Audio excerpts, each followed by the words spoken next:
امشب در 24 تنش در روابط آلمان و جمهوری اسلامی و احضار دیپلمات‌های ارشد دو طرف. دادگاه منطقه دوسلدورف دست داشتن یک سازمان دولتی ایران در حمله به یک کنیسه را تایید کرد. همزمان با بازدید وزیر دفاع آمریکا از ناو هواپیمابر جرالد فورد، حوثی‌ها میگن در صورت حمله آمریکا مواضع این کشور رو هدف قرار میدن. سفر رئیس دفتر سیاسی حماس به مصر برای مبادله گروگانها. نتانیاهو میگه تا حماس از بین نره از آتش بس خبری نیست. از واشنگتن دی سی این 24 است با فرداد فرحزاد. بینندگان ایران اینترنشنال در ایران و سراسر جهان سلام و وقت بخیر. وزارت خارجه آلمان کاردار جمهوری اسلامی را در ارتباط با حمله پارسال به یک کنیسه احضار کرده. احضار کاردار جمهوری اسلامی بعد از اون صورت گرفته که دادگاهی مدعی شد دولت ایران در برنامه‌ریزی حمله به این کنیسه دست داشته. پیشتر دادگاه عالی منطقه دوسلدورف یک شهروند آلمانی ایرانی به نام بابک رو به اتهام حمله به این کنیسه به 2 سال و 9 ماه زندان محکوم کرد. در واکنش به این اقدام وزارت خارجه ایران هم سفیر آلمان رو احضار کرده. در خبری دیگر یک مقام قبرسی با اسوشییتد پرس گفته این کشور هم در عملیاتی مشترک با موساد طرح یک توطئه برای هدف قرار دادن تاجران اسرائیلی رو خنثی کرده. به گفته این مقام 2 پناهجوی ایرانی که با یک ایرانی دیگه مرتبط با سپاه پاسداران در تماس بودن رو بازداشت کردند. او گفته که سرویس‌های امنیتی قبرس برای چندین هفته این 2 مرد رو زیر نظر داشتند. علی علیزاده تحلیلگر مسائل بین‌المللی از لندن و دامون گلریز تحلیلگر سیاسی از لاهه با ماست. با آقای علیزاده شروع می‌کنم. چقدر میتونه تنش‌ها بین ایران و اروپا رو بالا ببره با توجه به اینکه مقامات دیپلماتیک یکدیگر رو احضار کردن، از طرف دیگه فقط هم آلمان نیست، قبرسی‌ها هم ادعا دارن که ایران قصد کشتن یهودیان رو در این کشور داشته. خب البته حسین علیزاده هستم. علی علیزاده نه. ببینید الان مسئله رابطه ایران و آلمان رابطه پر فراز و نشیبی شده. میدونید که به هر حال دولت آلمان به جدیت مراکز اسلامی که تحت تابعه دولت جمهوری اسلامی هستند رو زیر ذره‌بین قرار داده. چند ماه گذشته به حدود 50-60 تا مراکزی که مرکزیتشون با مرکز اسلامی هامبورگ هست، این 50-60 تا برای بازرسی رفته بودند و در مورد دیگه هم معاون همین مرکز اسلامی رو هم اخراج کردن. میخوام بگم که وقتی این نکته رو در نظر میگیریم، مسئله حمله به این کنیسه هم که سال گذشته اتفاق افتاده بود و دادگاه براش رأی صادر کرده، رفتار تهران این نبوده که خب یک روند قضایی رو با دولت آلمان وارد بشه و بیاد بگه که یا این جرم اتفاق نیفتاده یا اگر افتاده ارتباطی با ما نداشته. این روند قضایی رو تن نمیده، همچنان که مثلا در مورد حمید نوری هم تن نداده، همچنان که در مورد اسدالله اسدی هم تن نداده. بعد از اینکه احکام صادر میشه میخواد واکنش نشون بده. واکنش از چه نوعی بوده؟ از نوعی که دیدید خب سفیر کاردار جمهوری اسلامی رو آلمان احضار کرد، اینها اومدن عمل متقابل مثل کردن، سفیر آلمان در تهران رو احضار کردن. در کلیت میخوام بگم که رابطه تهران و آلمان رابطه تیره است. به ویژه در دوران جنبش مهسا هم به انصاف باید گفت که دولت آلمان بسیار مواضع صریح میگرفتش، چه از وزیر خارجه‌اش خانم بربک، چه صدر اعظمشون، چه رئیس جمهور که با آقای علی کریمی دیدار کردن. در مسئله جنبش زنان به خوبی کنار مردم ایران وایساده بودن. در این مسئله هم خب این مسئله امنیت داخلی است. جمله رو با این خاتمه بدم که به هر حال آلمان واقف هست که در همین سرزمین، در همین خاک حادثه میکونوس اتفاق افتاده بود، حکم صادر شده بود و آلمان همچنین واقف هست که در قصه 1994 در آمیا در بوئنوس آیرس آرژانتین یک مرکز یهودیان انفجار پیدا کرد و همین آقای وحیدی که الان وزیر کشور هست یکی از محکومین اون حادثه است. همه اینها زیر نظر آلمان هستش و من تصور نمی کنم که یک اقدام به اصطلاح عجولانه انجام ده، بسیار با صبر، بسیار با تأنی خودش هم مراحل دادگاه انجام بشه و آخرش هم نماینده تهران رو احضار کردن. خب جمهوری اسلامی عمل متقابل به مثل کرده، کاری بیش از این نمیتونه بکنه. آقای گلریز، آقای علیزاده، آقای حسین علیزاده که عذرخواهی میکنم اسمشون رو اشتباه گفتم اول، اشاره کردن اتفاقا به پرونده میکونوس و میدونیم که تنها پرونده هم نبود. جمهوری اسلامی از بد به وجود آمدنش اقدامات این چنینی در اروپا زیاد داشته، از بختیار بگیری تا فرخزاد، ولی به نظر میاد که اتفاقا بعد از همون دادگاه میکونوس و احضار دیپلمات‌ها و اخراج دیپلمات‌های جمهوری اسلامی یک مقدار اقدامات این چنینی کم شد. آیا احساس می‌کنید که جمهوری اسلامی دوباره یک آرامش خاطری پیدا کرده برای اقدامات این چنینی، چه در خود اروپا باشه چه در بریتانیا؟ نمونهش همین پرونده آقای دوتایف در لندن علیه ایران اینترنشنال. دقیقاً همینه و به نظر من اتفاقاً آلمان، دولت آلمان برخلاف اون نگاه تزیینی در حمایت از مردم ایران که آقای علیزاده مطرح کردن، در نگاه عملی و واقعیت سیاسی از جمهوری اسلامی طرفداری میکنه، مماشات میکنه با حکومت و این مماشات رو ادامه میده. من درود به شما بفرستم بینندگان آقای علیزاده و اجازه بدید از اینجا شروع بکنم که ببینید آلمان به طور مثال عرض میکنم بالاترین درجه روابط تجاری رو با جمهوری اسلامی داره، اون هم با تراز مثبت به نفع آلمان، نزدیک به 2 میلیارد دلار که سال گذشته سال 2022 این حدود 13% هم رشد داشته. شما تصور بکنید این همه تحریم و غیر و ذالک واقعا همه آرایش داستانه برای افکار عمومی داخل آلمانه، برای اینه که نشون بدن که به هر حال ما جلوی نقض حقوق بشر ایستادیم، به خصوص با اون وزیر خارجه آلمان که بسیار نسبت به این جنبش احساس ابراز علاقه میکرد، مثل وزیر خارجه بلژیک که بعد دیدیم چطوری اسدی رو آزاد کردن.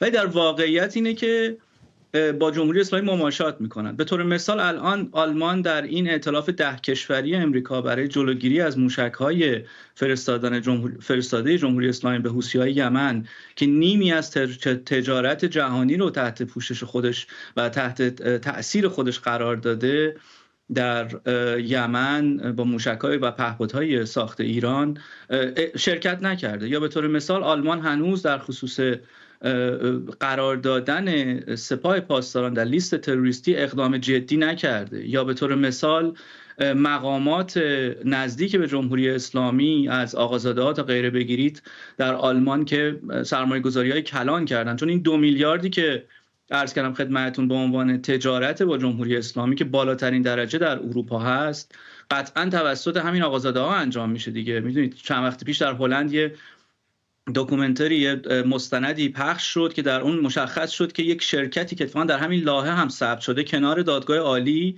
یک شرکتی به نام شرکت، حالا اسمشو من نمیارم، ولی این شرکت عملاً هدفش پولشویی برای سپاه بوده و کارش هم فرستادن ماشینالات کشاورزی و غیره. اینها تازه چیزایی که به قول دونالد رامسفلد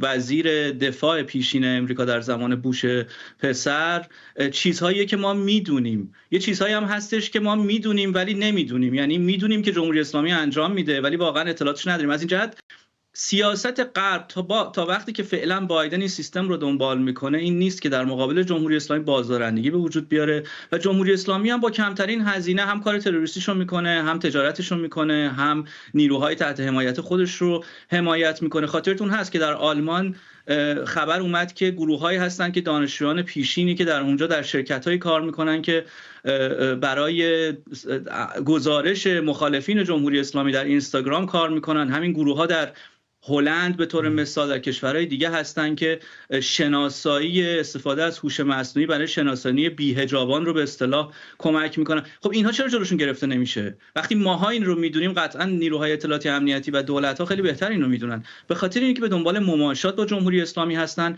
و این ابراز علاقه نسبت به مردم ایران و این داستان تحریم‌های آرایشی و تزیینی هم بیشتر برای افکار عمومی داخلی کشورهای خودشونه مثل آلمان. آقای علیزاده، فکر میکنید واقعا اقدامات جمهوری اسلامی بیشتر شده یا الان طرفای اروپایی بیشتر اینها رو افشا میکنن و به دادگاه میکشن؟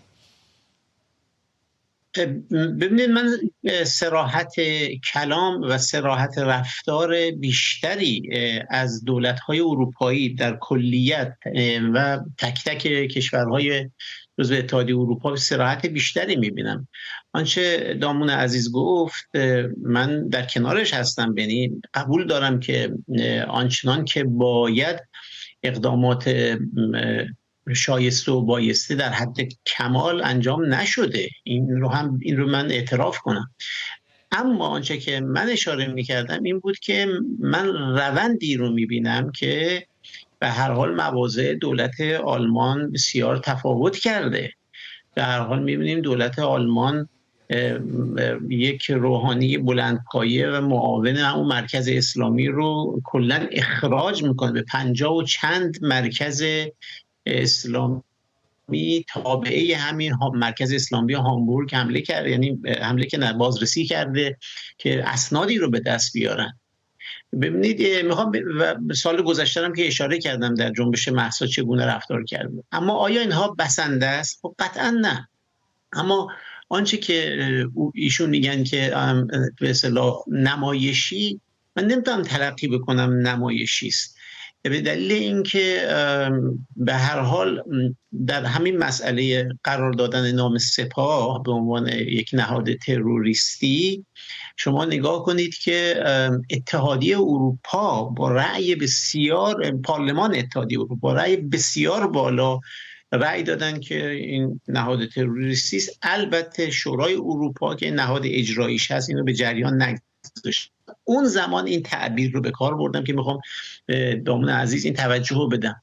گفتم در نظر من این یعنی که اتحادیه اروپا اسلحه‌ای رو خشاب گذاری کرده در روی جمهوری اسلامی گرفته و شلیک نکرده، خشاب گذاری کرده.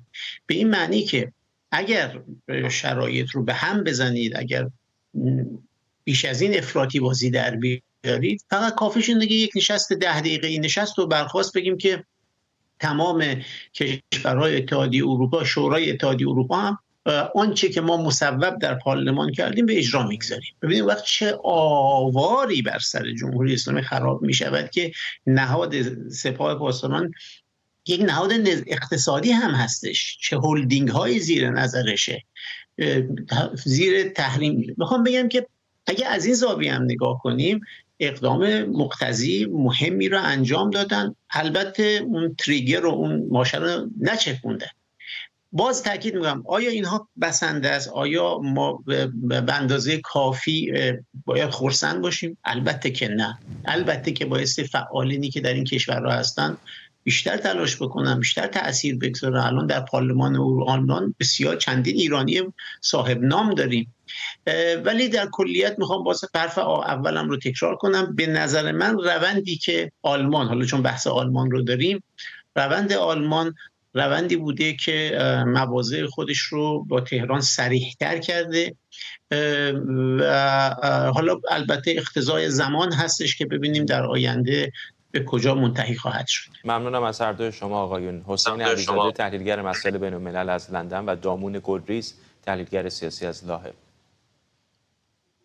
هیئت منصفه دادگاه کیفری مرکزی انگلستان محمد حسین دوتایف تبعی اتریشی چچنی تبار رو که به دست داشتن در جرایم تروریستی علیه شبکه ایران اینترنشنال متهم شده بود در این پرونده مجرم شناخت. او بهمن ماه پارسال در اطراف ساختمان سابق این شبکه در غرب لندن بازداشت شده بود. حکم نهایی برای دوتایف روز جمعه 1 دی اعلام میشه. به گفته دادستانی و پلیس، آقای دوتایف پیشتر برای جمع‌آوری اطلاعات بیشتر با یکی از نگهبانان ساختمان که شبکه ایران اینترنشنال اونجا بود صحبت و خودش رو توریست معرفی کرده بود. همون موقع نگهبان ازش خواست از ساختمان دور بشه، اما با وجود این دوتایف همچنان اونجا حضور داشت. مریم مقدم از آخرین جزئیات از روند محاکمه محمد حسین دوتایف متهم به جمع‌آوری و ضبط اطلاعات برای اهداف تروریستی علیه ایران اینترنشنال گزارش میده. 2 هفته جلسات محاکمه محمد حسین دوتائف، شهروند چچنی الاصل و ساکن اتریش که به تلاش برای ضبط و جمع‌آوری اطلاعات برای اهداف تروریستی متهم بود، امروز با رأی هیئت منصفه به پایان رسید و هیئت منصفه به شکل یکپارچه با رأی یکپارچه‌ای او رو مجرم شناخت. دادستان در طول دادگاه به این نکته اشاره کرد که او زمانی که وارد لندن شده در بهمن ماه سال گذشته مستقیم از فرودگاه به غرب لندن، جایی که دفتر سابق ایران اینترنشنال در اون قرار داشت، اومده و تلاش کرده که در واقع فیلمی رو از ترتیبات امنیتی اون ساختمان ضبط بکنه. او در طول دادگاه این اتهام علیه خودش رو رد کرده بود، اما هیئت منصفه او رو مجرم شناختند و قراره که حکم او در روز جمعه صادر بشه. ایران اینترنشنال، سخنگوی ایران اینترنشنال بعد از در واقع صدور این مجرم شناخته شدن او بر این نکته اشاره کرد که تحت تأثیر چنین تهدیدهایی قرار نخواهد گرفت و این شبکه و کارکنانش به روزنامه‌نگاری و خبرنگاری مستقل و بدون سانسور آنطور که شایسته مردم ایران هستش ادامه خواهند داد. سمیرا سبزیان، کودک همسری که سال 1393 همسرش رو به قتل رسونده بود، در زندان غزل‌حصار کرج اعدام شد. او در 15 سالگی ازدواج کرد و در 19 سالگی مرتکب قتل شد. سمیرا در زمان اعدام 32 ساله و مادر 2 کودک 11 و 15 ساله بود. دادگستری استان تهران گفته سمیرا سبزیان با خوراندن یک دارو همسرش رو به قتل رسونده و با وجود چندین جلسه مصالحه و اعزام هیئت‌های ویژه از سوی شورای حل اختلاف، باز هم خانواده مقتول اصرار به اجرای حکم داشتند. آسیه امینی، تحلیلگر مسائل اجتماعی از نروژ، و سعید دهقان، وکیل دادگستری از تورنتو با ما هستن. با آقای دهقان شروع میکنم. از نظر روند دادرسی چطور دیدید پرونده رو؟ ما در واقع روند دادرسی در جمهوری اسلامی نداریم، چون وقتی ریشه قوانین رو نگاه میکنیم و قوانین نیمبند و حداقلی آیین دادرسی، وقتی نظام دادرسی در نظام قضایی وابسته باشه و عادلانه و علنی نباشه و همون قوانین نیمبند هم اجرا نشه، باید بگیم که اساسا ما با دادرسی عادلانه مواجه نیستیم. کما که در نظام قضایی غیر مستقل اصولا قوانینی که بر ضد آزادی و بر ضد حقوق اولیه هست اصولا رعایت نمیشه. بنابراین شاید برگردیم به ریشه ها که بگیم قتلگاه اصلی و اولیه همون سقفی هست که امثال سمیرا رو به نام خونه اونجا میفرستن، در حالی که اونا کودک هستن و باید کودکی کنن، نه اینکه همسری و مادری کنن. بنابراین شاید آلت قتل اصلی همون خود قانون باشه که زن ستیز هست، وگرنه امثال سمیرا وقتی 15 سالگی وارد خونه بخت به تعبیری میشن یا همون قتلگاه و از 19 سالگی هم متهم به قتل میشن، 10 سال زیر شمشیر داموکلس اعدام شکنجه میشن. خب در این نظام قضایی مرد سالار و زن ستیز میبینیم که با ملاقات بچه‌هاش هم 10 سال محروم بود، اما پیش از اعدام هم اونو شکنجه میکنن، پیش از اعدام پس از 10 سال شکنجه هم فرزندانشو. و این در مجموع از خود قانون تا اجرای قانون تا اجرای حکم اعدام، مجموع شرایط که نگاه بکنیم به نظر نمیاد که ما نه با دادرسی عادلانه مواجه هستیم و نه با قوانینی که بر مبنای آزادی و حقوق اولیه و عدالت ترسیم شده باشه. خانم امینی، این موضوع کودک همسری الان سالهاست که دغدغه بزرگی برای فعالان حقوق کودک و زنان در ایران هست. پرونده‌های این چنینی چقدر به نظرتون بیش از گذشته روشن میکنه که چقدر تراژدی میتونه باشه کودک همسری، نه فقط به خاطر خود حادثه بلکه به خاطر اتفاقات دیگری که مانند این پرونده میتونه به همراه بیاره؟ سلام خدمت شما، خدمت آقای دهقان و همه بینندگان این برنامه. اجازه بدید من یک بار دیگه امروز تسلیت بگم در واقع اعدام سمیرا رو و همه کسانی که درد مشابهی رو تجربه میکنن. ببینید آقای دهقان به مسئله قانون اشاره کردن، من میخوام به مجموعه شرایطی اشاره بکنم که اساساً به جای این که شهروند ایرانی رو به سمت یک جامعه سالم، به سمت یک زندگی امن، زندگی بدون خشونت سوق بده، اونها رو در شرایطی قرار میده که جنایت شاید یکی از در واقع طبیعی ترین اتفاقهایی باشه که در نتیجه اون شرایط رخ میده. ما امثال سمیرا رو کم نداشتیم. شما به مسئله کودک همسری اشاره میکنین.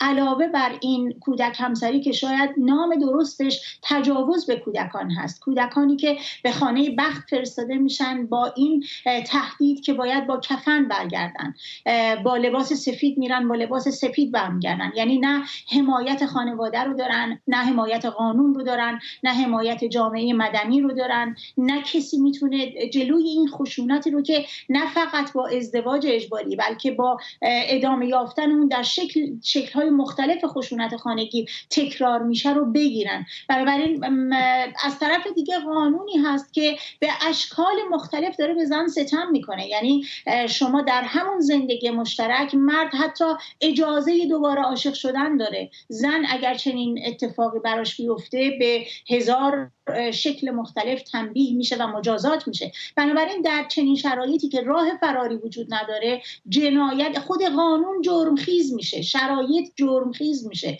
و در چنین جنایتی زنان یک بار دیگه قربانی میشن. یعنی یک بار قربانی کودک همسری هستن، قربانی خشونت خانگی و شرایط هستن و یک بار هم با اعدام در واقع مجازات میشن. شما به صحبت‌های همبندیان اینها خانم سبزیان که گوش بکنید، من سالها مشابه این صحبت‌ها رو از طرف زندانیان محکوم به اعدام شنیدم. کسانی که تمام امیدشون، تمام نگرانیشون فرزندانشون هست، تمام ترسشون از این هست که بعد از فوت در واقع مرگ جانگداز اونها چه اتفاقی برای خانوادهشون میفته. این واقعا چیز آسانی نیست و سوال بی جوابی هست که جمهوری اسلامی چه نفعی میبره از این همه اعدام. ممنونم از هر دوی شما. آسیه امینی، تحلیلگر مسائل اجتماعی از نروژ و سعید دهقان، وکیل دادگستری از تورنتو کانادا. رهبر شیعیان حوثی یمن تهدید کرده اگر آمریکا به یمن حمله کنه این گروه کشتی‌های جنگی و منافع آمریکا رو با موشک هدف قرار میده. عبدالملک حوثی گفته این گروه به دنبال توسعه قابلیت‌هاش برای حمله پهپادی و موشکی. به گفته حوثی‌های یمن، اسرائیل به دنبال درگیر کردن دیگران در حفاظت از کشتی‌های اسرائیلی. در همین حال آمریکا، اتحادیه اروپا و ناتو در یک بیانیه مشترک با محکوم کردن حملات حوثی‌ها به کشتی‌ها در دریای سرخ از دیگر کشورها خواستند این اعمال حوثی‌ها رو تشویق یا تسهیل نکنند. لوید آستین، وزیر دفاع آمریکا، هم با حضور در ناو هواپیمابر جرالفورد در دریای مدیترانه از نقش این ناو در جلوگیری از گسترش جنگ اسرائیل و حماس به سطح منطقه قدردانی کرد. این ناو و خدمه آن در حال تاریخ سازی هستند. گاهی اوقات بزرگترین دستاوردهای ما جلوگیری از وقوع چیزهای بدن. در این برهه که منطقه درگیر تنش‌های بزرگه، همه شما عامل اصلی جلوگیری از یک درگیری منطقه‌ای گسترده‌تر بودین. همزمان با صحبت‌های لوید آستین، عبدالمالک حوثی از کشورهای جهان خواست در ائتلاف جدید چند ملیتی به رهبری آمریکا برای تأمین امنیت کشتیرانی در دریای سرخ دخالت نکنند. حوثی‌ها با هشدار به ایالات متحده یک کلیپ ویدئویی با پیام شلیک موشک به کشتی‌های جنگی منتشر کرده.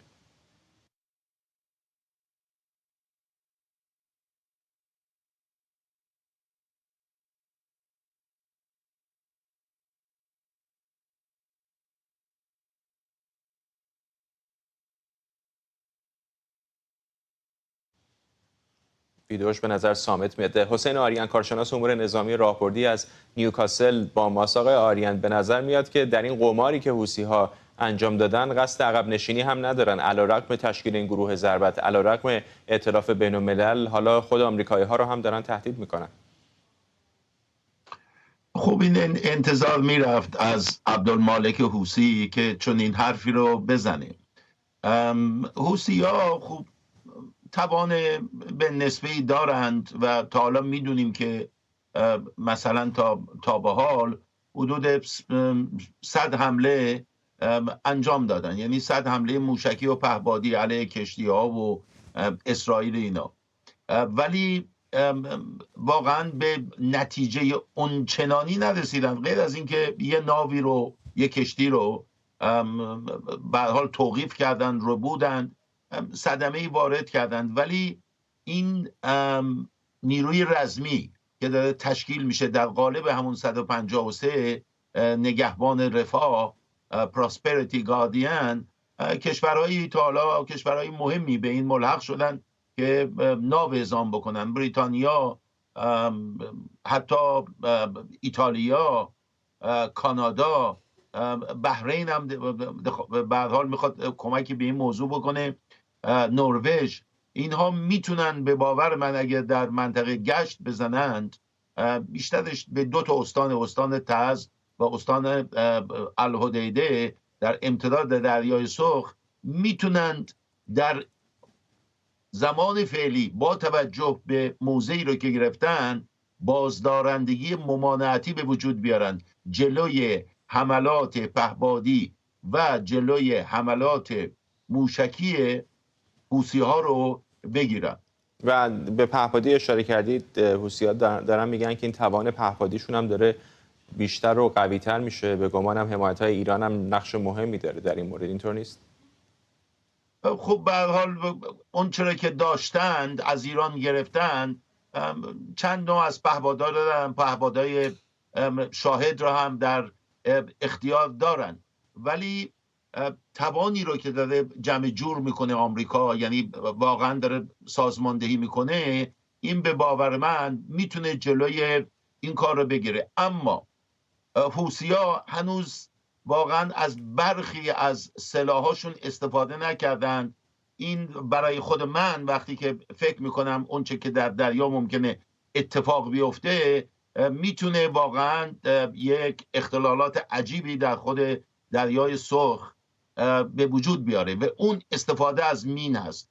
ما میدونیم که حوثی‌ها در میانه ژوئن سال 2021 اینها در بخش جنوبی دریای سرخ اونجا مینگذاری کردن و البته مینای سرگردان فلوتینگ ماینز و یه سری از مینا رو کار گذاشته بودن که اون موقع مینها خنثی شد. اینها مینهای صدف و مینای دیگری رو که زیاد پیشرفته نیست، ولی مین میتونه وحشت آفرین باشه، به خصوص اگه مینهای سرگردان باشه و این رو رها بکنن در مسیر کشتیرانی که واقعا کار رو دشوار میکنه برای مینروبی و به طور کلی برای تامین امنیت در اون منطقه.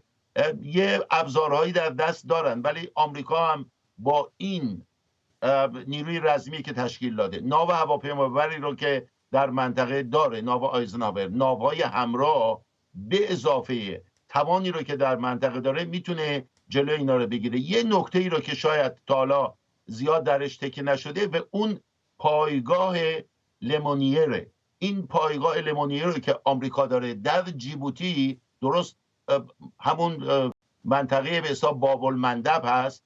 این درسته که این پایگاه واقعا جز آفریکا کامه، یعنی جز فرماندهی آفریقاست، ولی این یه هابیه که در واقع برای عملیات هوایی در خلیج عدن و به طور کلی در دریای سرخ ازش میشه استفاده بکنه و حدود 4000 نفر پرسنل زمینی برای عملیات ویژه و هوایی در این پایگاه حضور دارن که این میتونه کمک موثری باشه. نکته آخر این که این پایگاه در گذشته عملیاتی رو در خود یمن انجام داد که در اون عملیات هدفش بیشتر القاعده شبه جزیره عربستان بود.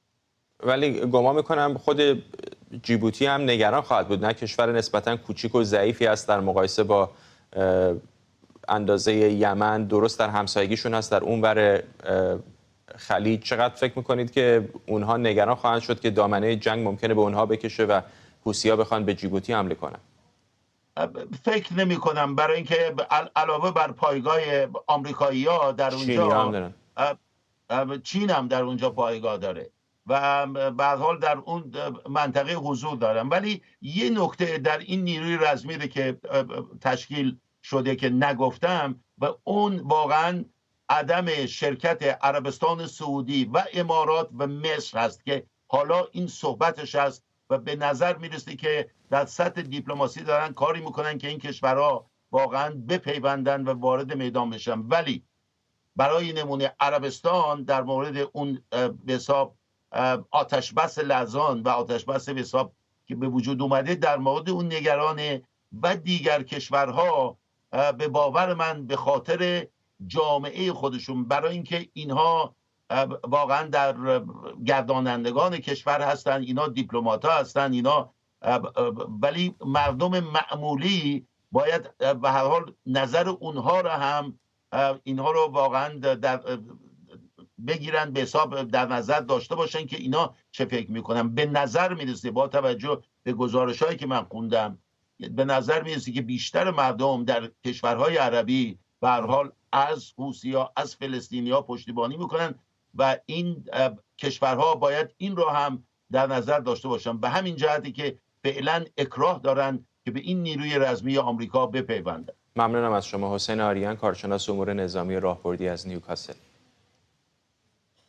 اسماعیل هنیه رئیس دفتر سیاسی حماس برای گفتگو برای برقراری آتش‌بس و مبادله تعداد بیشتری از گروگان‌ها گفتگوهای غیرمستقیم رو با اسرائیل به میانجیگری مصر و قطر از سر گرفته. حماس بدون ارائه جزئیات بیشتر اعلام کرده که هنیه با سفر به قاهره با مقامات مصری در مورد جنگ غزه گفتگو میکنه. سفر او بعد از این صورت گرفت که دولت اسرائیل اعلام کرد ممکنه برای توافق بر سر آتش‌بس دیگری آماده باشه. به گزارش رسانه‌های اسرائیلی، تل‌آویو به دنبال یک توافق بشردوستانه برای آزادی زندانیان زن و سالخورده نزد حماس و همینطور هر فرد دارای بیماری‌های جسمی یا روانی. بنا به آمار اسرائیل 30 تا 40 نفر شامل این گروه‌ها هستند.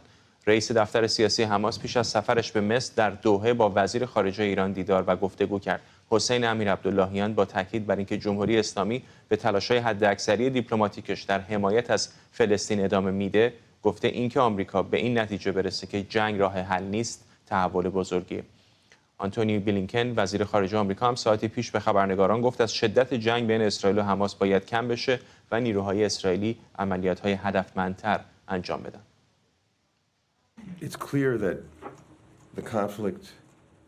روشنه که تنش باید کم شدت‌تر بشه. ما انتظار داریم که شاهد تغییر حملات به عملیات‌های هدفمندتر با تعداد کمتری نیروها باشیم که واقعاً بر رهبران حماس، شبکه تونل‌ها و چند مورد مهم دیگه متمرکز باشه. مرضیه حسینی همکارم از خود وزارت خارجه آمریکا به ما پیوسته. مرضیه، چه هست الان روی کرده وزارت خارجه در مورد نزاع غزه؟ ساعتی پیش اینجا در وزارت امور خارجه آمریکا آنتونی بلینکن کنفرانس مطبوعاتی پایان سال خودش رو برگزار کرد. در این کنفرانس مطبوعاتی که مشخصا با محوریت جنگ اسرائیل و حماس در غزه و اشاره‌هایی به اوکراین و تنش‌ها با چین بود، اشاره‌ای به ایران شد. اجازه از جای شروع کنم که به طور مشخص تاکید شد. بلینکن در این کنفرانس مطبوعاتی خطاب به قانونگذاران آمریکایی تاکید کرد که تا زمانی که اونها لایحه پیشنهادی بایدن رو در کنگره آمریکا برای کمک‌های مالی به اسرائیل و به اوکراین تصویب نکنن، این تهران خواهد بود که خوشحال‌ترین گزینه از این اقدامات کنگره آمریکا و قانونگذاران. مشخصاً در ادامه آنچه که گفته شد تاکید بر این شد که آمریکا حمایت کامل و تمام رو خواهد داشت از نیروهای اسرائیلی در این جنگ و تاکید کرد که اسرائیل نباید بین گزینه کاهش تلفات غیر نظامی و از بین بردن حماس یک رو انتخاب کنه و باید هر دو رو به صورت همزمان انجام بده، چرا که جنگ دیگه و حمله مشابه حمله‌ای که در 7 اکتبر صورت گرفت حمله هست که نه تنها اسرائیل بلکه خطری برای تمام جهان محسوب میشه. البته کنفرانس مطبوعاتی که امروز اینجا داشت، صحبت‌هایی که بلینکن کرد در واقع مهر تایید بود بر گزارشی که واشنگتن پست امروز منتشر کرد، چون که واشنگتن پست در گزارشی که امروز منتشر کرد اینطور تاکید کرد که یک گزارش 20 صفحه‌ای توسط بلینکن توسط وزارت خارجه آمریکا برای اسرائیل و برای نتانیاهو دیکته شده که در این گزارش تاکید شده زمان پایان جنگ و همچنین مواردی چون دولتی که قرار هست بعد از در غزه پسا جنگ برکار بیاد مشخصا تشریح شده. در این گزارش تاکید شده که آمریکا از دولت اسرائیل خواسته که ظرف 10 روز آینده، یعنی تا پیش از پایان سال، جنگ رو پایان بده و یا کاهش بده که زمینه برای ایجاد و استقرار یک دولت موقت در غزه به طور مشخص برقرار بشه. در این گزارش اینطور تاکید شده که خواسته آمریکا این هست که جنگ از یک جنگ پراکنده به یک جنگ متمرکز در واقع تبدیل بشه که در این جنگ هدف نابودی رهبران حماس باشه و در واقع آسیب رسیدن به غیر نظامیان در غزه کاهش پیدا کنه. همچنین در بخشی از این گزارش تاکید شده که گزینه‌ای که پیش نظر آمریکا هست برای دولت پسا جنگ در غزه این هستش که در واقع تشکیلات خودگردان فلسطین فلسطین به همراه گروهی از کشورهای عرب میانه‌رو در منطقه یک ائتلافی رو تشکیل بدن که توسط این ائتلاف دولت در غزه مستقر بشه. امید آمریکایی‌ها به این هست که با توجه به اینکه بن سلمان سال‌هاست آرزوی رهبری جهان عرب رو داره، از این طریق اونها بتونن عربستان رو دخیل کنن، همچنین از طریق شرکت‌هایی که امارات متحده عربی دارن در زمینه بازسازی غزه پس از جنگ همکاری کنن. مورد دیگه که در اون اشاره شده این هست که تأمین امنیت چگونه خواهد بود در غزه پس از جنگ. 3 گزینه مطرح شده در گزارش واشنگتن پست که مشخصا احتمالاً یا سربازان آمریکایی خارج از غزه حضور ثابت داشتن در زمان بروز بحران وارد غزه بشن، و یا اینکه نیروهای سازمان ملل متحد به عنوان نگهبانان صلح حضور داشته باشن، و اینکه شماری از سربازانی که داخل غزه حضور دارن اما به حماس وابسته نیستن بتونن در تأمین امنیت مشارکت کنن. ممنونم از تو. مرضیه حسینی، همکارم از وزارت خارجه آمریکا. در همین حال نخست وزیر اسرائیل ساعتی پیش گفته تا زمانی که گروه افراطی حماس نابود نشده آتش بس هم در غزه برقرار نمیشه. بنیامین نتانیاهو گفته کسانی که فکر میکنن اسرائیل جنگ رو متوقف میکنه از واقعیت دورن. ما جنگ رو تا آخر ادامه میدیم تا زمانی که گروه حماس نابود بشه. کسایی که فکر میکنن جنگ رو متوقف میکنیم از واقعیت بریدن. جنگ را متوقف نمی کنیم تا زمانی که به همه اهدافی که برای خودمون تعیین کردیم دست پیدا کنیم. نابودی حماس، آزادی همه گروگانها و پایان تهدید از جانب غزه. ما در حال حمله به حماس هستیم با آتش جهنمی در همه جا. حتی امروز ما همچنین به همدستای اونا در دور و نزدیک حمله می کنیم. همه تروریستای حماس از اول تا آخرشون فنا شدنی هستند. اونا فقط 2 گزینه دارن: تسلیم یا مرگ. مهرداد فرهمند، تحلیلگر مسائل خاورمیانه از استانبول، با ماساق فرهمند، نخست وزیر اسرائیل همچنان بر همون موضعی که 8 اکتبر داشت تاکید داره و اون نابودی کامل حماسه، ولی مهمترین حامی اسرائیل رو اگر ایالات متحده بدونیم به نظر میاد که دیگه مثل اون اوایل اون حمایت همه جانبه رو نداره. میگه که اسرائیلی‌ها باید هدفمندتر اقدام بکنن در غزه. کاملا درسته و به نظر میرسه که شواهد و قرائن از این حکایت میکنه که احتمال هست این قطعنامه شورای امنیت سازمان ملل که رأیگیری براش به تأخیر افتاد به فردا موکول شد، با تغییراتی احتمال داره که آمریکا هم بهش رأی بده. آقای بلینکن اصلا میگن این تغییرات به درخواست آمریکا بوده. ظاهرا اماراتی‌های میبرن پیش طرف آمریکایی نشون میدن که رضایت اونها رو کسب کنن.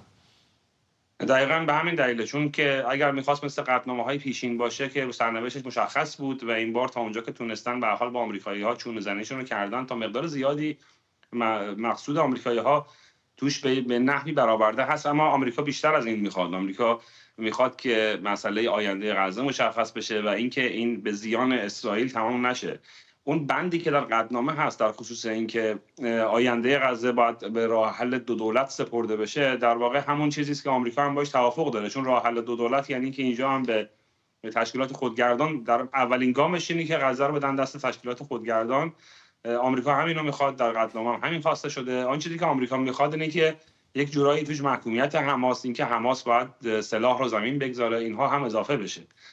خب احتمال اینکه این به حال حامیان حماس نخوان که چنین اتفاقی بیفته هست. از طرف دیگه اگر هم بخواد جنگ در مرحله کنونی متوقف بشه به همین شکل، چون در این قطعنامه آتش‌بس پایدار خواسته شده، اگر قرار بشه آتش‌بس پایدار باشه هیچ کدوم از طرفین به هدفشون نرسیدن. یعنی نه اسرائیل به هدفش رسیده، ما ندیدیم که مثلا این شبکه بزرگ تونلی حماس رو اسرائیل تونسته باشه. اسرائیل خبری از نابودی این شبکه نداده، ولی در یک جاهایی از کشفش خبر داده، ولی اینکه این شبکه رو نابود کرده باشه، آب دریا رو توش بسته باشه، چنین چیزی رو ما از اسرائیل رو نشنیدیم. همچنین از افراد کلیدی حماس، افراد مهم حماس و فرماندهانش ما تا به حال حتی خود اسرائیلی‌ها هم خبر از کشته شدن افراد مهم آنچنان منتشر نکردند. به نظر نمیرسه به این دستاورد هم نرسیدن و خب حماس هم همچنان داره مقاومت میکنه. بعد به اسرائیل هم یک چیزی داده بشه.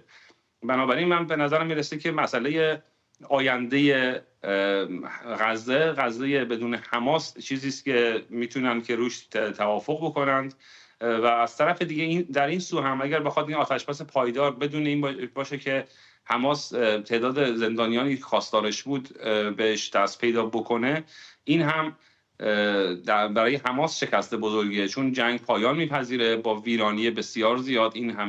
این فاجعه انسانی که به بار اومده و در واقع حماس این جنگ رو راه انداخت برای اینکه در آخرش به جز ویرانی نتیجه نگرفت. این بعداً حماس رو زیر سوال خواهد برد. در نتیجه فقط الان یک گام به نظر میرسه باقی مونده، اونم اینه که در این قطعنامه بتونن یک جورایی به هر دو طرف یک تیکه یک چیزی بدن، هم اسرائیلی ها بتونن یک چیز راضی کننده تا حدودی به دست بیارن گرچه به اهدافشون کامل نمیرسن، و هم حماس که این در نتیجهش نه به این معنا باشه که یعنی جنگی که برنده نداشته باشه، در عملا برنده نداشته باشه، اما هر دو طرف بتونن یک جوری ادعای برندگی بکنن. اسرائیل بگه که ما مثلا تونستیم که حماس غزه رو بدون حماس بکنیم آیندهش رو، از این ورم حماس مدعی بشه که با مقاومتی که کرده تونسته که در واقع اون رو خودش پیروزی بدونه. چون اگر همون حماس ببخشید غزه بدون حماس هم چیزی است که اگر این قطعنامه به تصویب برسه در واقع گام اولشه، تا وقتی که به نتیجه برسه خیلی آب و گل خواهد برد. میتونه این قطعنامه به سرنوشت قطعنامه 2701 شورای امنیت سازمان ملل ملحق بشه که اون قطعنامه خلع سلاح حزب الله در جنوب لبنان، یعنی نبود در واقع نفرات مسلح حزب الله در جنوب لبنان خواستار شده بود که این اتفاق هیچ وقت نیفتاد. اما از طرف دیگه برای جنوب لبنان هم یک دوران آرامشی به بار آورد که از الان 17 ساله که در اونجا جنگ نشده. سفر هنیه به مصر رو چطوری می‌بینید؟ چه کاری در مصر میتونه بکنه که در دوحه نمیتونست؟ خب مصر همیشه جزو در این وسط میانجی بوده. به هر حال مصر نقشش مهمه. مصر تنها همسایه عربی غزه است و اونجا ارتشش پشت مرزهای غزه حضور داره. با اینکه دولت مصر حماس رو مانند سازمان تروریستی باهاش برخورد میکنه، اما در این حال در تمام همین سالهایی که آقای سیسی سر کار بوده سازمان اطلاعاتی مصر همیشه با حماس ارتباط داشته، در میانجیگری ها نقش داشته. همین آتشبس پیشین هم که قطر میانجیش بود از میانجی ها با نام مصر و قطر نام برده شد، یعنی مصر هم نقش داشته. یا اینکه دیداری که امروز قراره بشه، دیدار در پیش از اون دیداری بود در لهستان میان رؤسای سازمان‌های اطلاعاتی قطر و اسرائیل که به میزبانی لهستان صورت گرفت. یعنی این بر با اینکه قطر و مصر در دو جبهه هستند، ولی هر دو از وزن خودشون استفاده میکنن و هر دو میخوان که اعتبار میانجیگری رو در این وسط به دست بیارن. نه مصر میخواد همه میدان رو به قطر واگذار کنه، نه قطر میخواد همه میدان رو به مصر واگذار بکنه و طبیعیه که مصر در این وسط فعال شده باشه. ممنونم از شما. مهرداد فرهمند، تحلیلگر مسائل خاورمیانه از استانبول. بعد از سالها بحث و اختلاف نظر، بالاخره اعضای اتحادیه اروپا برای اعمال سیاست‌ها و قوانین سختگیرانه جدید در مورد پناهجویان به توافق رسیدند. سیاست‌هایی که به کشورهای عضو این اتحادیه اجازه ایجاد مراکز جدید بازداشت مهاجران غیرقانونی در مناطق مرزی و اخراج سریع پناهجویانی رو میده که تقاضاهاشون در کشور میزبان رد شده. کشورهای عضو اتحادیه اروپا میگن چنین توافقی فشار بر کشورهایی رو که در معرض ورود مهاجرت‌های بزرگ هستند کاهش میده. اما ده‌ها مؤسسه و نهاد حقوق بشری که به مهاجران کمک میکنن، همچون سازمان عفو بین‌الملل و آکسفام، در مورد این توافق اعتراض کردن. اونها میگن این تغییرات خطرناکه و منجر به ایجاد ساختاری ظالمانه میشه. به رغم اینکه این توافق با استقبال کشورهای همچون فرانسه، آلمان و هلند مواجه شده، اما مجارستان اون رو رد کرده. با این توافق ما مراحل جدید و اجباری غیربالگری را در همه مرزهای ورودی اروپا اعمال می‌کنیم. همه کسانی که با پناهندگیشان موافقت می‌شود، مراحل عبورشان از مرزها به سرعت انجام شده و به طور آسان و مؤثر به کارشان رسیدگی می‌شود. و آنهایی که به درخواستشان پاسخ منفی داده شده، چون دیگر هیچ دلیلی برای اینکه تحت حمایت این اتحادیه باشند وجود ندارد، سریع برگردانده می‌شوند. آرش سرکویی، مشاور حقوق بشر در پارلمان آلمان از برلین با ماست. بیش از هر چیز آقای سرکویی، دقیقاً چه هست این تغییرات جدیدی که اتحادیه اروپا به دنبالشه؟ سلام به شما. البته جزئیات این قوانین هنوز مشخص نیستن، چون اتحادیه اروپا و پارلمان اروپا زیر فشار زمانی زیادی بودن. اونا برای این توافق تا قبل از در واقع ماه می که انتخابات بعدی پارلمان اروپا است، بعد به این توافق میرسن و بنابراین فشار داشت که در همین سال میلادی به توافق برسن. جزئیاتش مشخص نیست. همونجوری خودتون گفتین یکی از مسائلش اینه که در واقع ورود پناهجوها به اروپا سخت‌تر بشه، اونهایی که شانس پناهندگی ندارن به زودی برگردانده بشن، کسایی که وارد اتحادیه اروپا میشن در یک در واقع در شرایط مشابه زندان نگهداری بشن. این حتی شامل زنان و بچه‌های کوچیک هم خواهد شد.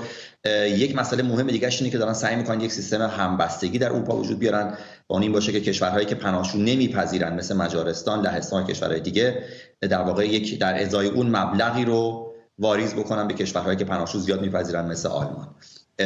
حالا باید دید که تا چه حد این مسئله به واقعیت تبدیل خواهد شد. همونجوری خودتون گفتیم مجارستان مخالفت کرده با این مسئله، پس باید جزئیاتش رو دید. از اون طرف شما اشاره کردین بسیاری از سازمان‌های حقوق بشری اعتراض کردن مسئله و به نظر من مشکلات زیاد در این پشت نهفته است. ما می‌دونیم که در اتحادیه اروپا کشورهای زیاد اتحادیه اروپا در سال‌های گذشته در زمینه سیاست‌های پناهجویی به سمت راست رفتن، سیاست‌های سختگیرانه‌تری رو اتخاذ کردن. کشورهای با دولت‌های دست راستی بیشتر، با دولت‌های میانه و دست چپ کمتر، ولی اونها هم به این سمت رفتن و برای همین خیلی مهم بود براشون که به توافقی برسن، چون حزب‌های افراطی، حزب‌های دست راست افراطی از این مسئله استفاده می‌کنن، سعی می‌کنن مسائل کشورهای اروپایی رو در واقع مسائل مشکلات اقتصادی رو بندازن گردن پناهجوها و دولت‌های اروپایی فکر می‌کنن با این رفتار سختگیرانه‌تر می‌تونن این مشکلات حل کنن، ولی من فکر نمی‌کنم که این اثری داشته باشه، مگر تنها اثرش فشار بیشتر روی پناهجوها خواهد بود. شرایط ناانسانانه‌تر بیشتری در مرزهای اروپا خواهیم داشت. مهاجرت غیر قانونی ادامه خواهد داشت. ما شاهد مرگ‌های بیشتری خواهیم بود در مرزهای اتحادیه اروپا و فکر می‌کنم این توافق فقط مسئله رو سخت‌تر می‌کنه برای پناهجوها، ولی راه حلی دراز مدت پایدار برای اتحادیه اروپا نیست. و انصافاً هم با اینکه یک اتحادیه است، مصائب این کشورها مثل همدیگه نیست. اینطور نیست مثلا مجارستان رو اشاره کردید که خیلی پناهجو نمیپذیره، یا حتی لهستان، حالا اوکراین یه استثناء هست در این مورد، ولی خب در مقایسه با اروپای قاره‌ای خیلی پناهجو نمیپذیرن. ولی بعد کشورهای دیگری هستن مثل یونان که فقط کافیه شما به شهرهای مرزشون با ترکیه برید یا حتی به آتن برید و ببینید چه وضعیت اسفناکی دارن پناهجویانی که از نقاط مختلف دنیا از جمله ایران و افغانستان و نقاط دیگر آسیا روانه اروپا میشن. بله دقیقاً این مشکلی بود که یه مشکلی هست که اروپا سالهاست باش درگیره. یعنی ما سه کشور اروپایی داریم که به دلیل موقعیت جغرافیاییشون، شما اشاره کردین یونان، ایتالیا هم جزو اونهاست، در واقع اولین کشوری هستن که مهاجرها از آفریقا، از ایران، از خاورمیانه به اونها میرسن و در واقع در اروپا این سیستم قرار بود باشه که خب پناهجویان در اولین کشوری که اتحادیه اروپا بهش وارد میشن اونجا درخواست پناهندگی کنن و اونجا هم مراسم پناهندگیشون رو بگذرونن. و خب این به این معنا بود که کشوری مثل آلمان یا دانمارک که وسط اروپا هستن، مرزی ندارن با خارج اتحادیه اروپا، پناهجو نپذیرن و همه بار به دوش ایتالیا و یونان بیفته. خب مسلما ایتالیا، یونان، اسپانیا تا حدی با این مسئله موافق نبودن، مخالفت میکردن و در واقع اتحادیه اروپا به دنبال یک مسئله همین که اشاره کردم، تقسیم پناهجوها، تقسیم عادلانه پناهجوها بر حسب حالا جمعیت، مساحت، قدرت اقتصادی و ولی کشورهای مثل مجارستان یا لهستان که میگفتن ما اصلا نمیخوایم که از کشورهای مسلمان پناهجو نمیخوایم، یا دانمارک که گفته ما تعداد پناهجویی در سال میخوایم 0 هست، اینا نمیخوان به این سیستم در واقع تقسیم عادلانه برسن. کشوری مثل آلمان فشار بیشتری می‌بردن در این باره، ایتالیا و یونان همچنین. و این توافق در واقع توافقی بین 27 کشور، توافق سختیه بین پارلمان اروپا، دولت‌های اروپایی، کمیسیون اروپا و در واقع حداقل هاست. ولی همونجوری که من گفتم من فکر نمی‌کنم این توافق حتی این مشکلاتی که بهشون اشاره کردم حل بکنه. یعنی این سیستمی که خب کشوری مثل مجارستان که اگه نمیخوان پناهجو بپذیرن پول بدن مثل به کشوری مثل یونان یا آلمان یا ایتالیا، من فکر نمی‌کنم ما به این برسیم با این دولت مجارستان که در واقع هیچ همکاری نمی‌کنه. لهستان هم همچنین، چکسلواکی هم همچنین. لیست کشورهایی که اینجا موافقت بزرگی ندارن زیاده، برای همین من خیلی مشکوکم به این توافق. ولی خب حالا بعد دید که جزئیاتش چه خواهد بود در ماه‌های آینده و تا این قوانین در همه کشورهای اروپایی در واقع اجرا بشن هم 1-2 سال طول خواهد کشید، به این سرعت نخواهد بود. ممنونم از شما آرش سرکویی، مشاور حقوق بشر در پارلمان آلمان از برلین. خب تصاویر زنده داریم از بونس آیرس، پایتخت آرژانتین، در تظاهراتی که در پایتخت این کشور در اعتراض به تصمیمات تازه دولت خاویر میلی در جریان هست. میدونید که آقای میلی از زمان روی کار آمدنش گفته که ریاضت اقتصادی گسترده‌ای رو متوجه آرژانتین خواهد کرد تا به بحران اقتصادی چند دهه‌ای در این کشور پایان بده، از جمله کاهش حدود 20 میلیارد دلاری کمک‌های دولتی. در این حال دولت آقای میلی ضوابط جدیدی رو در مورد اعتراضات خیابانی تصویب کرده که اجازه مسدود کردن بعضی خیابان‌ها رو نمیده. به همین دلیل هم امروز بسیاری از گروه‌های چپگرا در آرژانتین اعلام کردند که در اعتراض به تصمیمات هم ریاضتی او و هم محدودیت‌های تظاهراتی که او وضع کرده در خیابان‌های پایتخت آرژانتین بوئنوس آیرس تجمع خواهند کرد. تصاویری رو هم که می‌بینید همین الان زنده داره از بوئنوس آیرس مخابره میشه.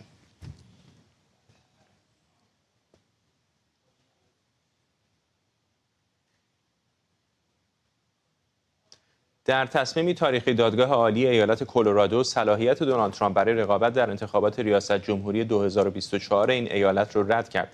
در حکم دادگاه به بخش سوم متمم 14 قانون اساسی ایالات متحده استناد شده. این حکم دادگاه عالی با 3 رأی مخالف و 4 رأی موافق حکم دادگاه پایین‌تر مبنی بر دست داشتن آقای ترامپ در شورش 6 ژانویه 2021 رو تایید کرده و در عین حال تفسیر اون دادگاه مبنی بر اینکه بخش سوم متمم 14 شامل نامزدان ریاست جمهوری نمیشه رو رد کرده. با این حال حکم دادگاه عالی کلرادو تا 4 ژانویه در انتظار فرجام‌خواهی احتمالی آقای ترامپ از دیوان عالی آمریکا در حالت تعلیقه.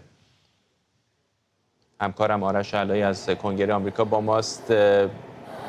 همین الان هم انتخابات پیش روی آمریکا بسیار جنجالی و هیجان انگیز هست. تصمیم دیوان عالی کلرادو گمان میکنم که فقط به این هیجان اضافه کرده، ولی آقای ترامپ به این راحتی ها میدونم که کنار نخواهد رفت. این پرونده بدون شک به دیوان عالی میره. هم در واقع همونجور که تو گفتی هر دم از این باغ بری میرسد. ببینم این بار اولی نیست که شکایت از رئیس جمهوری سابق آمریکا دونالد ترامپ مطرح می شود در ایالت‌های مختلف در مورد مسئله اینکه ایشون آیا می تواند روی برگه‌های رأی باشد یا خیر. در میشیگان، آریزونا هم مطرح شد، شکست خورد اونجا. در اون دوتا ایالت که فکر می کنم هر دوتاشون هم در دوره قبل آقای بایدن رأی دادند، اون قضات دیوان عالی اون دو ایالت گفته بودند که مدارک به اندازه کافی نیست که بخواهند آقای ترامپ رو محکوم بکنند. یک قانونی که در آمریکا هست این است که شرایط خاصی رئیس جمهور باید داشته باشد. یکی این که باید 35 ساله باشه، یکی باید تو این کشور به دنیا آمده باشه، 14 ماه حداقل پشت سر هم تو این کشور زندگی کرده باشه قبل از اینکه بخواد ثبت نام بکند. اینا جزء قوانین هست. بعد اون چیزی که شما گفتید بعد از جنگ داخلی متمم 4 بخش سوم اضافه شد، کسایی که دست به اسلحه ببرن بر علیه دولت فدرال. الان بین حقوقدانان بحث است. آیا اینکه ایشون دست به اسلحه برده است یا خیر؟ آیا ایشون این معنی شورش، آیا این یک شورش بوده است یا یه دفعه طرفداران جمع شدن دور کنگره از کنترل خارج شده است؟ اینکه این لغات رو چگونه بخواهند معنی بکنن. 3 سناریوی محتمل میشه در نظر گرفت از اینجا به بعد که چه اتفاقاتی میافتد. یک این است که دیوان عالی آمریکا به سرعت این کیس رو به دست بگیرد. همونجور که شما گفتید تا 4 ژانویه بیشتر وقت نیست و اگر این اتفاق نیفتد، یعنی اگر دیوان عالی آمریکا دست نگیرد تا اون موقع این پرونده رو، آقای ترامپ اجازه ندارد اسمش روی برگه رای در کلرادو باشه، اونم فقط در انتخابات مقدماتی. فعلا در انتخابات نهایی اصلا داستان بحثی در اون نیست. این یک سناریو. سناریوی دوم این است که دادگاه عالی آمریکا این کیس رو دست بگیرد اما تصمیم در موردش نگیرد. یعنی بگوید خیلی خب ما این داستان رو قبول میکنیم ولی حالا در موردش تصمیم گیری نمیکنیم، اجازه میدیم مثلا 6 ماه 1 سال دیگه فعلا کارهای دیگه داریم به اونا میرسیم، بعد پرونده آقای ترامپ رو بررسی میکنیم. اگر اون اتفاق بیفتد، اون چیزی که وزیر داخله ایالت در واقع کلرادو اومد به برنامه CNN گفت امروز، این است که اگر این اتفاق بیفتد اون وقت اسم آقای ترامپ رو برمیگردونن رو برگه رأی، چون هنوز محکومیتش قطعی نشده است، میذارن تا فرجامش در دادگاه عالی آمریکا به سرانجام برسد، حالا به علیهش رای بدن یا به نفعش رای بدن، اون موقع بعداً تصمیم میگیرن چه اتفاقی بیفتد. اگر این اتفاق در واقع به این شکل بیفتد، اون وقت در واقع کلرادو میتواند فعلا نادیده بگیرد رأی دیوان عالی خودش رو. سومین سناریویی که می شود براش دید این است که دادگاه عالی آمریکا این پرونده رو به دست بگیرد و بعد هم به نفع آقای ترامپ رأی بدهد. که در اون صورت اون چیزی که قضات دیوان عالی کلرادو میخواستن، یعنی در واقع اینکه محروم بکنن دونالد ترامپ رو از اینکه بخواد در انتخابات مقدماتی درون حزبی شرکت کنه، دقیقاً نتیجه برعکسش خواهد داد. و این یکی از داستان‌هایی است که فعلا ما در مورد آقای ترامپ دیده ایم. همونجوری که تو گفتی بارها و بارها ایشون مورد حملاتی قرار گرفته است که هر کسی اگر آدم عادی دیگری بود اصلا زندگی سیاسیش احتمالاً کاملا پایان پیدا کرده بود. اما ایشون فعلا در صحنه سیاسی باقی مانده است. این رو هم بگم که جمهوری خواهان تقریبا یک صدا این داستان رو محکوم کردن. حتی اون افرادی که کاندیدای انتخابات ریاست جمهوری 2024 هستند، یعنی خانم نیکی هیلی، آقای ران دیسنتیس فرماندار فلوریدا، اینا هر دو گفتن غیر عادلانه است. البته آقای دیسنتیس یه مشتی هم به دونالد ترامپ زد، به رای دهندگان گفتش که شما باید تصمیم بگیرید که آیا میخواید تا یک سال دیگه که انتخابات برگزار میشه از این دست داستانا فقط بشنوید یک ضرب راجع به آقای ترامپ و دادگاهاش، یا اینکه راجع به مسائل شما صحبت بشه، کاندیداها بیان راجع به مثلا تورم صحبت کنن، راجع به مسائل امنیتی صحبت بکنن. این انتخاب رای دهندگان خواهد بود. و حتی کریستی هم که هر دفعه ما میدونیم میآید اصلا اومده است به این انتخابات برای مخالفت با ترامپ، گفت این حرکت خیلی حرکت رادیکالی است و غیر منصفانه خواهد بود برای آقای دونالد ترامپ. آمریکا. این رو هم اشاره کنم که در بخش بعدی برنامه 24 به طور مفصل به این موضوع میپردازیم. این یک خبر فوری است. خب خبری فوری داریم. لحظاتی پیش FBI پلیس فدرال آمریکا به نقل از وزارت دادگستری ایالات متحده اعلام کرد که این وزارتخانه اتهامات تروریستی رو علیه یکی از اعضای بلندپایه حزب الله که به طرح بمبگذاری سال 1994 نزدیک به 30 سال پیش در مرکز یهودیان آمیا در بوئنوس آیرس بوده اعلام کرده. در این اتهامات آمده که دادگاه فدرال منطقه منهتن امروز اتهامات تروریستی رو علیه ساموئل سلما الردا اعلام کرده. میرسیم به پایان برنامه. طبیعتا جزئیات بیشتر میتونید در ایران اینترنشنال دنبال کنید.